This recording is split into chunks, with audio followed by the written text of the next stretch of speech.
Hello and welcome to this edition of the Garden City Nexus. Here with us today, the Community Development Director, Matt Miller. Thank you for joining us. Today we're going to talk a little bit about the summer events planned with the DDA. What do we have in store so far?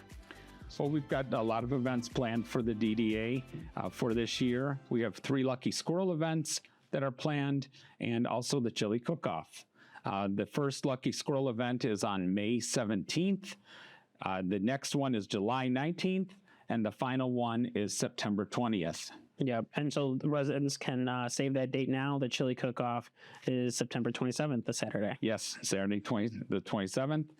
We'll kind of cap off our year of events in downtown. Yep.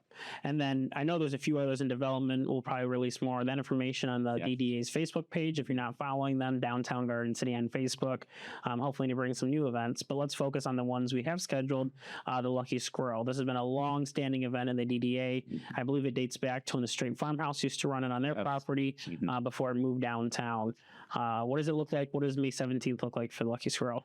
Well, it's our first event of the season, and we have 150 vendors that have signed up and reserved spots for that. And also, it's called Bag Day.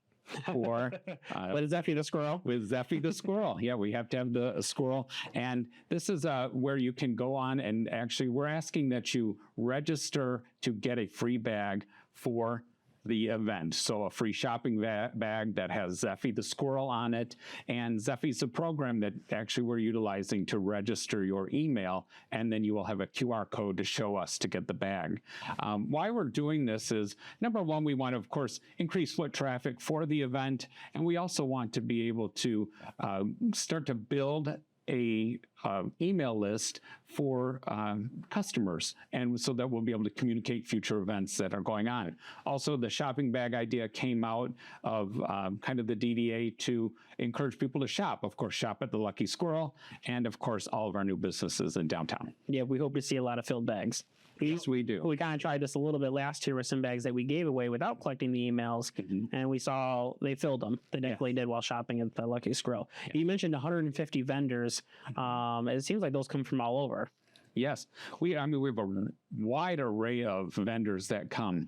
And of course, we have the ones that, of course, I like the best are the bakers. We have a lot of home-based business bakers. We have regular bakery shops that come in, and a lot of good food vendors that are selling their wares, jams, candies, sweets, all of that. You can also get pierogies, pizza rolls, all those things that are, of course, at a regular kind of craft fair. And then also we have 150 vendors that sell a wide variety, again, of anything you want. Artisan work, there are some people that are just selling their personal items, and then crafters that really produce some really nice artwork. And I think it's all at good prices to come and, of course, to kind of put in your garden, put in the house, buy gifts, a lot of good ideas and a lot of good shopping. Yeah. You talk about pricing. I think the most number one question is, even while we're there, is what does it cost to attend the Lucky Squirrel as a resident or community member? Okay. It is free. Yeah. So it's great. Yeah. So you can come down and, we kind of have the main gate and everything. Some people ask, some people would even pay to go. Yeah. And I thought, well, gosh, maybe we should try that. But we do want to provide, of course, feet on the ground to come to see downtown. Of course, you'll come to the event, but there are restaurants all around that, and we want to, of course, encourage you to go to those restaurants, go to those bakeries. If you don't get your fill at the Lucky Squirrel, you can, of course, go and support a brick and mortar store too. Yeah, local downtown. So free to park, free to attend, totally free event. Yes. What about for the vendors? Are the shows already all booked? You said 150. That's a lot. How many spots are left for those 3 dates? The May is filled up already, so no surprise. No surprise. Yeah, it fills up quick. Yep. And then, of course, the July 19th and the September 20th, we have spots available. It's $25 a vendor space, and that's about a parking space size that you would get to put up your tent and put out your wares. Yep. And then the final one, the September event, we're hoping to have kind of a harvest theme for that one. So we're kind of planning some themes so that it will encourage people to come and see what you can do at those different events. Awesome. That's the September Lucky Squirrel. Yep, the September 20th. Okay. Yes. And it seems like what the Lucky Squirrel used to be, what it is now. The craft and vendor, the crafts are coming more and more. A lot, like you said, the artist, those are showing more up in the vendors than more of the flea market type stuff. Yes. So it's kind of evolved over time, and I think it's evolved to where the shoppers kind of want more, and they want to see different items and kind of see the creativity of the artists that come. And there's stained glass people, kind of the painted rock lady. She is very popular. Yeah, and there's definitely some staples like you just mentioned. Yes. And those again, you go to see those crafters. Some they have a following, and we've encouraged, of course, to further our reach. We've encouraged all those people that have booths to then take our information and send it out to all of their shoppers and their customers. Yes. Encourage them to come to Garden City. Of course. And what are those dates again for those that the Lucky Squirrel? Yes, that is May 17th. July 19th and September 20th.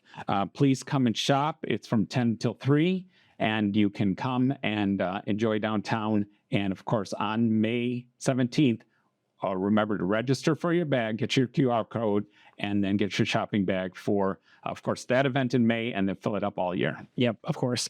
And for more information, follow the DDA, the Downtown Development Authority, on Facebook. That's Downtown Garden City. There's also a page for the Lucky Squirrel. You can mark that you are attending those events, so we're ready for you. All right, on to the last event you mentioned, the Chili Cook-Off, one of the biggest events of the summer in Garden City. Yes. September 27th. What is that looking like? How's the planning going so far? Well, we're getting ahead of planning this year. Last year, we had a successful event, but we planned it quickly. So it was was good to learn from those issues that we had last year, and of course, make it a better event for this year. We're planning for, of course, the bands to come back. We also are working on chili teams, different layout. This year, we're looking at some more food trucks.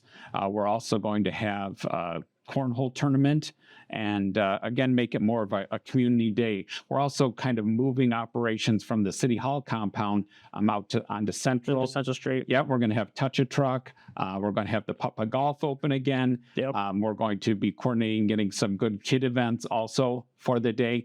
I want to see this as like a day-long community event for everyone to come together. So plenty more new to expect. Is there anything you want to reveal so far? What else is in the planning? Yes. Well, in order to attract chili teams, we've worked in conjunction with the GCYAA, this Garden City Youth Athletic Association. They're going to actually sponsor a $50 gift card for each team that registers. And of course, we've got T-shirts, aprons, all of that will be part of the chili cook-off. Of course, the prize will be $600 and bragging rights if you are the winner. Which is very important in Garden City. That's very important for Garden City, and that we're looking to create an event that will be family friendly for the day. Yep. Yeah, I think it's important to mention the heart of what the day is about is the chili contest. And last year we saw about 10 teams, and we're hoping to reach that up to 20 teams this year for a little bit more competition, some new judges, maybe some more judges from previous years, to get that chili cook-off competition kickstarted again and make that a bigger part of the event. Yes, we want to do that. And we, of course, want to make sure that we have all of the things that you need to have a fun and safe event. So we've been in the planning stages, like you said, that will, again, assure that we have a good day for everyone that comes. Yeah. It seems like right now, one of the few most important things you're going to start seeing on social media in the next few weeks, and on our website now, that website is downtowngardencity.com, is sponsorships. Any businesses or anyone that's interested in sponsorship in the event, that'll help us with the kids' activities and all the other stuff aside from the chili the contest itself, and also finding the chili teams. As you mentioned, there's some new incentives this year for that, and then volunteers. Yes, and volunteers are very important. We really need volunteers. I will put a call out to the community that we need volunteers to help make this a successful event. Also, the DDA hasn't approved it yet, but we have in the past, where if you belong to a community-based organization, you can volunteer your hours in exchange for money to be raised for your organization. So, for example, if you belong to the Rotary, you could come and volunteer at our organization at the Chili Cook-Off, and then we would pay your organization for your hours worked. And some of those organizations will also have tents of no charge at the events. They can advertise them themselves and hopefully increase their memberships. And of those volunteer hours, there's plenty to go around. I think there's a few hundred hours that we need between the day, between all the different volunteers underneath the beer tent, the chili tent, cleaning, the facilities, monitoring children's activities, and the list goes on and on. Yes, There's plenty of opportunities. If you're looking to volunteer, those forms to volunteer will be going out this week on the Downtown Development Room Facebook page. Yes. There's also a Facebook page just for the chili cook-off. The new title of the festival is the Garden City Downtown Development Authority Chili Cook-Off Community Festival. So you can also find that on Facebook. And you can get the links to all that from our website, downtowngardencity.com. Yes. All right. Anything else about Chili Cook-Off? No, I just encourage everyone to come September 27th and enjoy a day-long festival in our downtown. Hello. All right, well, I think that's a quick recap of the summer events here. Some other events are still in the works with the Downtown Development Authority. Yes. John Prosh is the Assistant Director of the Downtown Development Authority. He's been working on all these events, bringing more attraction to the downtown. Any questions, please reach out. You can email the Downtown Development Authority at contact@downtowngardencity.com or visit them online. All right, thank you, Matt, for joining us again today. Welcome. Thank you for having me. All right, have a good one.